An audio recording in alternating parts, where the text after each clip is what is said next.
Sekali lagi shalom. Ya, pertama-tama terima kasih atas kesempatan yang diberikan kepada saya untuk menyampaikan kebenaran firman Tuhan pada pagi hari ini. Di pagi hari ini saya ingin berbicara tentang satu topik yang saya pikir ini sangat urgent untuk kita sebagai jemaat Tuhan memahami akan konsep ini, sehingga kedepannya kita tidak mudah dipengaruhi oleh ajaran-ajaran yang tidak sehat. Mari kita mengajak jemaat Tuhan untuk membuka Alkitab kita di dalam Efesus pasal yang pertama, ayat yang ketiga sampai pada ayat yang ke-14. Namun di sini saya fokuskan pada ayat yang ketiga hingga ayat yang kelima. Sekali lagi, Efesus pasal yang pertama, ayat yang ketiga sampai pada ayat yang ke-14. Tapi kita baca hanya 3 ayat saja. Dan nanti Bapak Ibu Saudara boleh membacakan syaratnya di rumah. Ayat yang ketiga saya akan membacakannya bagi kita semua. Yang ketiga adalah, terpujilah Allah dan Bapa Tuhan kita Yesus Kristus, yang di dalam Kristus telah mengaruniakan kepada kita segala berkat rohani di dalam sorga. Ayat yang keempat, sebab di dalam Dia Allah telah memilih kita sebelum dunia dijadikan, supaya kita kudus dan tak bercacat di hadapannya. Ayat yang kelima, dalam kasih Ia telah menentukan kita dari semula oleh Yesus Kristus untuk menjadi anak-anaknya sesuai dengan kerelaan dan kehendaknya. Dari pembacaan kita terkait dengan Efesus pasal yang pertama, maka saya berpikir katakan bahwa ada satu topik yang sangat urgent sekali untuk kita pahami. Nah, dari teks ini saya mengambil satu topik, yaitu predestinasi. Nah, predestinasi ini sudah menjadi salah satu pengetahuan yang sudah tidak lagi asing untuk kita pahami sebagai orang-orang percaya terkait dengan topik ini.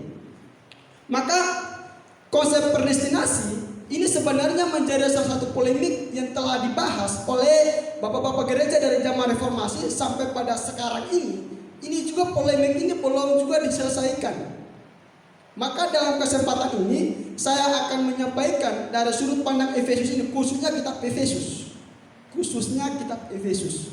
Jadi saya harap dengan pembahasan ini kita dapat mengerti dengan baik tentang konsep predestinasi menurut sudut pandang Paulus dalam kitab Efesus. Seperti itu. Nah, yang menjadi latar belakang dari kitab Efesus ini adalah di mana pada waktu itu adanya ajaran-ajaran yang tidak sehat. Ajaran-ajaran yang sesat yang dikatakan dibawakan oleh banyak orang. Dikatakan itu bidat.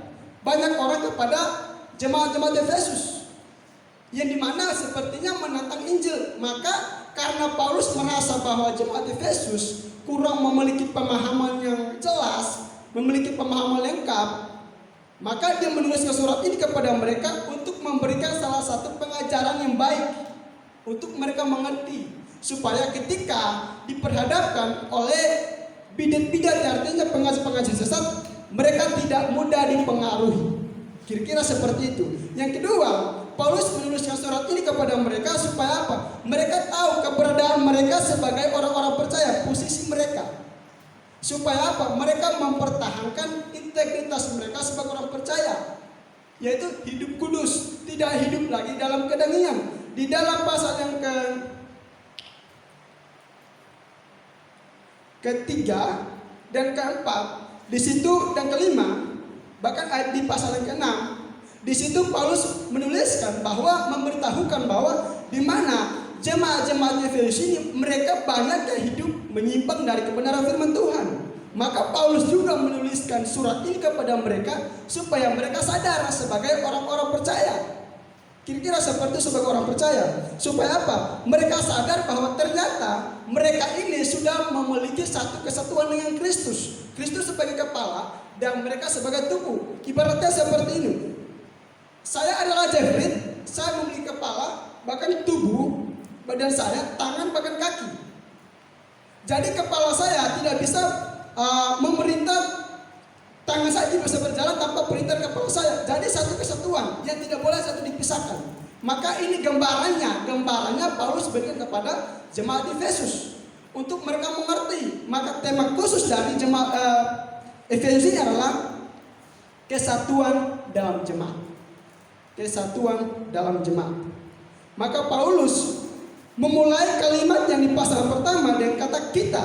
Kata kita ini ditujukan kepada orang-orang percaya yang di waktu itu di Efesus. Orang-orang percaya ini terdiri dari orang-orang Yahudi dan non-Yahudi.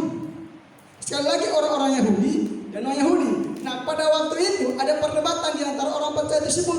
Yang Yahudi katakan, kita berbuat baik, benar hukum Taurat, kita selamat.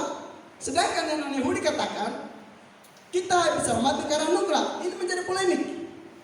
Maka Paulus juga menuliskan surat ini kepada mereka, supaya mereka juga mengerti dengan jelas bahwa ternyata kita diselamatkan karena anugerah Tuhan di dalam Efesus pasal yang kedua ayat yang ke-8. Nah, kira-kira seperti menjadi persoalannya. Nah, untuk lebih jauh kita pahami tentang konsep predestinasi, tentu yang paling utama adalah kita mengerti pengertian tentang predestinasi. Sebenarnya apa sih predestinasi itu apa? Pengertiannya sebenarnya pada lengkap. Nah, saya mengambil pengertian ini dari ayat ini, dari ayat yang keempat dan ayat yang kelima. Jadi predestinasi adalah keputusan kehendak dan ketetapan Allah mengenai keadaan kekal semua orang. Keputusan kehendak atau ketetapan Allah mengenai keadaan kekal setiap orang. Jadi predestinasi berbicara tentang keadaan yang dijalani oleh setiap orang atau oleh setiap manusia, yang dimana ditekankan di sini adalah yang sudah ditentukan Allah atau nasib kita yang ditentukan Allah dari semula. Kira-kira seperti singkatnya.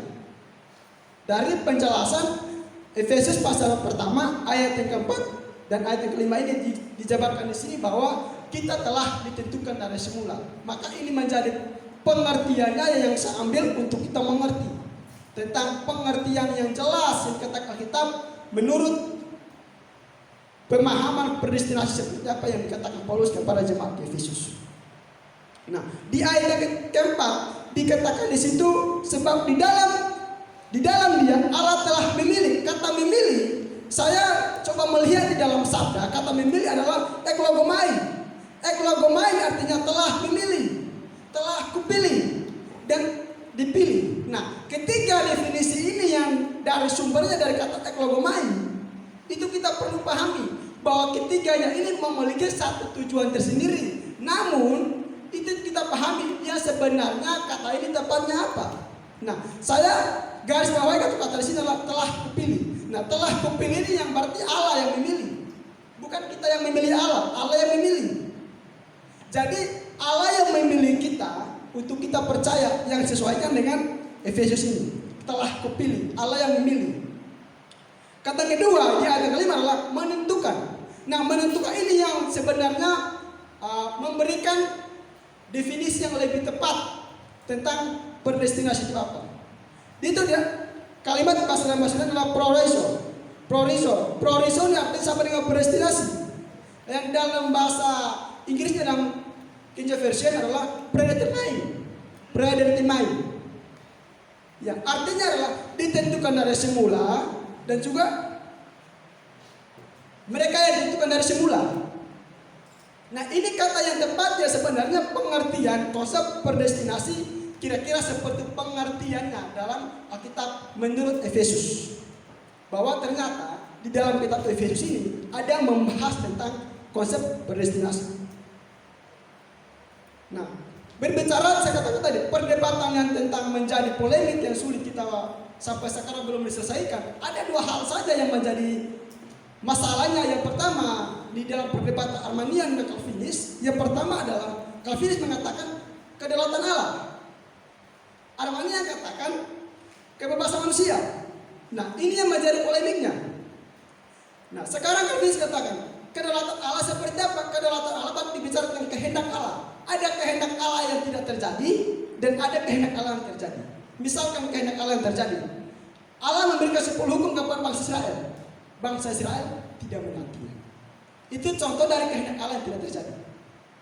Nah, yang kedua kehendak Allah yang terjadi adalah di mana Allah punya rancangan kepada manusia untuk diselamatkan, itu mutlak untuk dilaksanakan, yaitu melalui Kristus. Nah, ternyata Arminian berkata bahwa ini merupakan respon kita. Jadi kita percaya ini respon kita atas keselamatan yang diberikan Allah kepada kita melalui Kristus. Nah, ini menjadi polemiknya. untuk diselesaikan. Tapi khususnya saya lihat dari sudut pandang Efesus tentang kedaulatan Allah. Tentang kedaulatan Allah. Nah, dalam teks ini Paulus sementara menanamkan konsep teologi yang murni, yang tepat kepada jemaat Efesus untuk pegang sebagai salah satu doktrin yang tepat untuk mereka pegang dalam hal bisa menangkis atau menahan ajaran-ajaran tidak sehat yang telah dibawakan oleh pengajaran-pengajaran sesat tersebut di dalam jemaat Efesus, khususnya di Efesus. Jadi tujuannya tersebut yang harus kita ketahui. Jadi ketika Paulus memberikan konsep ini kepada mereka, maka mereka mengerti, pemahaman mereka terbuka bahwa ternyata seperti ini keberadaan kita sebagai orang percaya. Jadi tidak segampangnya kita hanya percaya, tapi Allah yang menetapkan kita. Dari penjabaran ini, Allah yang menetapkan kita dari semula. Nah, di dalam Yohanes pasal yang ke-15 ayat 16a dikatakan begini, bukan kamu yang memilih aku, tapi akulah yang memilih kamu. Kita kaitkan dengan kata eklogomai. Yang saya katakan kata pakai telah kupilih. Nah, diperjelaskan oleh Yohanes di dalam Yohanes 15 ayat 16a dikatakan, bukan kamu yang memilih aku, tapi aku yang memilih kamu. Jelas bahwa Allah yang memilih kita, bukan kita yang memilih Allah. Kembali lagi di dalam Markus pasal yang ke-10 ayat 45 katakan begini, aku datang untuk melayani, bukan untuk dilayani.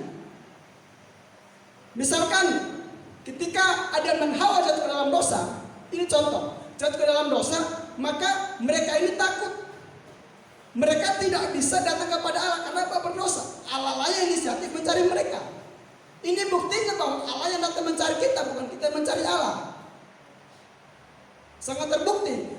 Maka dijabarkan oleh Paulus di dalam kitab ini bahwa Allah lah yang menentukan dari semula. Allah lah yang menentukan kita dari semula. Dari pernyataan ini, bahkan dari judul ini, dari konteks Efesus, ada beberapa pertanyaan yang harus kita jawab. Harus kita jawab supaya kita lebih memahami dengan tepat tentang konsep ini dengan baik. Yang pertama, mengapa Allah memilih kita? Apakah kita baik? Apakah saya baik atau berbuat baik sehingga Allah memilih saya? Saya katakan tidak. Paulus sudah jelas menekankan kepada jemaat Efesus, karena ada jemaat, saya katakan, orang Yahudi yang percaya dan orang Yahudi. Mereka berdebatkan, saya berbuat melakukan hukum Taurat, saya diselamatkan. Ada yang katakan anugerah. Nah, di sini Paulus menjelaskan bahwa bukan melakukan hukum Taurat, tapi karena anugerah Allah. Itu kira-kira seperti itu. Jadi pertanyaan, mengapa Allah memilih kita? Karena saya baik? Bukan. Nah, kita lihat dalam Roma 3:23 dikatakan bahwa karena semua orang telah berbuat dosa dan telah kehilangan kemuliaan Allah. Kita garis bawahi semua orang. Berarti tidak ada satu orang pun yang tidak berdosa. Karena semua orang, maka tidak ada satu orang pun yang tidak berbuat dosa. Efesus pasal yang kedua, ayat yang ke-17 sampai 32, Paulus mengatakan di sini bahwa kita harus meninggalkan manusia lama kita. Manusia lama kita, status kita sebagai orang berdosa. Manusia lama kita, status kita sebagai orang berdosa. Maka semua manusia berdosa. Maka mengapa Allah memilih saya? Itu pertanyaan kita jawab. Mengapa Allah memilih saya? Apakah saya baik? Saya tidak baik karena saya berdosa. Misalkan contohnya seperti saudara. Saya di sini, saudara di situ. Coba saudara Manuel. Ini saya. Ya, kira-kira seperti ini. Saya misalkan, saya Allah. Ini manusia. Dia ini berdosa. Saya kudus. Sifat Allah salah satunya kudus. Saya kudus, dia berarti kepada saya karena dia berdosa. Saya tidak kompromi dengan dosa. Namun saya sebagai Allah yang menginisiatif belas kasihan saya memilih dia untuk datang kepada saya. Maka tentu dijelaskan di sini bahwa dia menjadi satu dengan saya. Gambaran ini Paulus membawakan sebagai kita sebagai tubuh Kristus dan Yesus sebagai kepala. Kira-kira seperti itu yang harus kita pahami. Jadi karena semua orang berbuat dosa, maka tidak ada yang berbuat baik. Artinya bukan karena perbuatan baik kita, maka Allah memilih kita.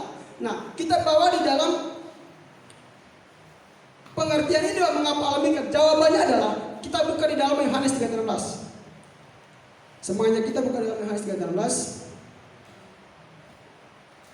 Bahwa di sini katakan, karena begitu besar kasih Allah akan dunia ini, sehingga Dia telah mengaruniakan anak yang tunggal, supaya setiap orang yang percaya kepadanya tidak binasa, melainkan beroleh hidup yang kekal. Nah, jawaban mengapa Allah memilih kita itu dasarnya karena belas kasihan Allah. Karena Allah mengasihi kita. Itu jawabannya. Karena Allah mengasihi kita, maka Dia memilih kita. Bukan karena kita baik, tidak. Tapi karena Allah mengasihi kita dengan murni. Dia merupakan belas kasihan Allah tersendiri yang Dia mau datang untuk memilih kita. Pertanyaan kedua, tujuan apa Allah memilih kita?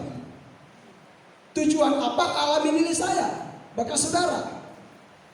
Tentu Allah memilih kita tidaklah pasti memiliki satu tujuan. Tidak mungkin tidak memiliki tujuan. Yang pertama, tujuan pertama di dalam ayat yang kelima. Ayat yang kelima adalah ayat yang kelima. Dalam kasih Dia telah menentukan kita dari semula oleh Yesus Kristus untuk menjadi anak-anaknya sesuai dengan kehendaknya.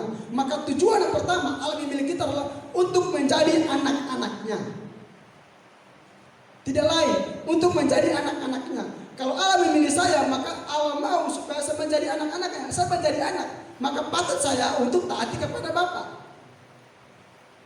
Misalkan begini saudara, saya sebagai anak, Bapak saya ada, saya harus menaati Bapak saya. Nah, jadi gambaran ini saya sebagai anak harus hormat kepada Bapak saya, dan saya harus menaati Bapak saya.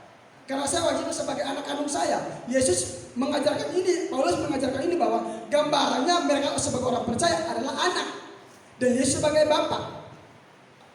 Ya harus kita untuk taat. Kita sebagai anak harus taat. Maka di sini sebagai anak untuk menjadi anak-anaknya. Anak-anak apa? Untuk mewarisi kerajaan surga. Nah, poin yang kedua, supaya kita kudus dan tak bercatat di hadapannya. Di ayat yang keempat. Sebab di dalam Dia Allah telah memilih kita sebelum dunia dijadikan supaya kita kudus dan tak bercacat di hadapannya. Nah, ini merupakan satu tujuan yang Paulus tuliskan di sini, bahwa Allah memilih saya untuk percaya kepada Yesus supaya saya dikuduskan, saya dibenarkan. Nah, inilah tujuan Allah. Kenapa saya sudah katakan tadi? Karena kita berdosa. Maka Allah memilih kita untuk menguduskan kita supaya kita kudus dan benar di hadapan Allah. Karena saya berdosa. Tidak mungkin saya berdosa membenarkan diri saya, tidak bisa. Allah lah yang harus memilih kita. Di dalam Yohanes pasal 15 ayat 16a dikatakan Allah lah yang memilih kita, bukan kita memilih Allah. Tujuan Allah memilih kita supaya kita kudus dan tak bercacat di hadapannya. Poin yang ketiga, untuk kita berbuat baik.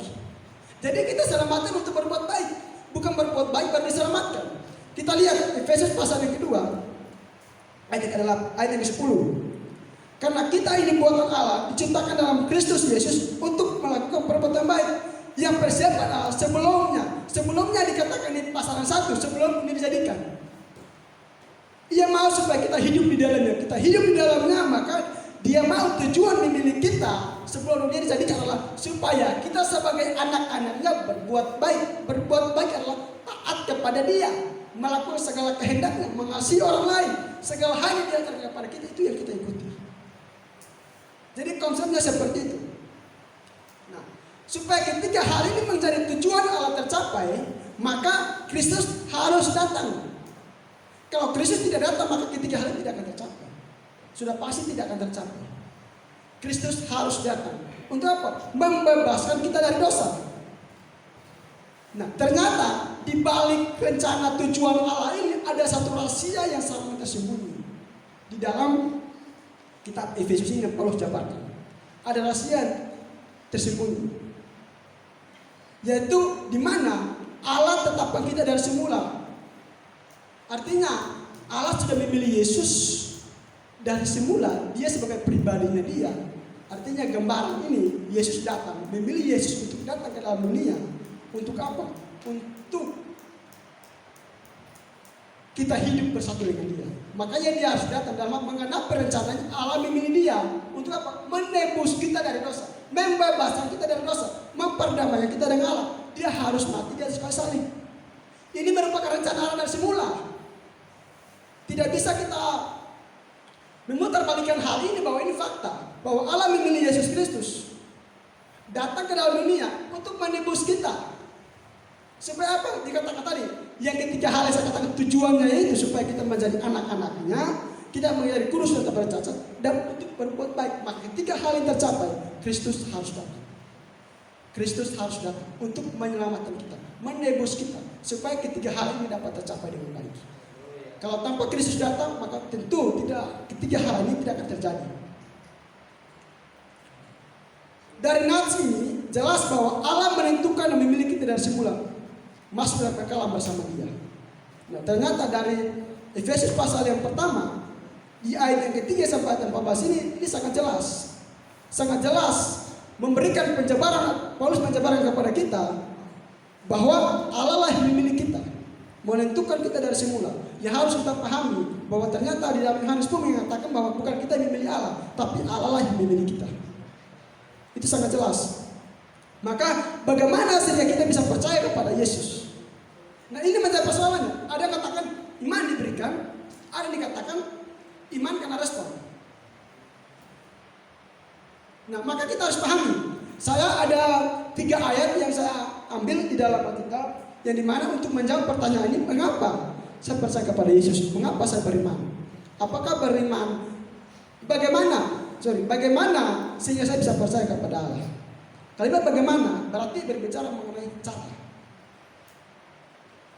Saya percaya kepada Allah. Yang di sini di dalam 1 Korintus pasal 12 ayat 3 katakan, karena itu aku mau meyakinkan kamu bahwa tidak ada seorang pun berkata-kata, orang Allah berkata terkutuklah Yesus, dan tidak ada seorang pun mengaku bahwa Yesus Kristus adalah Tuhan selain Roh Kudus.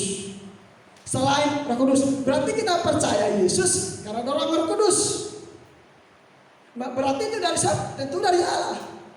Nah, ayat yang kedua, Yohanes 5:44, tidak ada seorang pun yang dapat berkata, datang kepadaku jikalau tidak ditarik oleh Bapakku.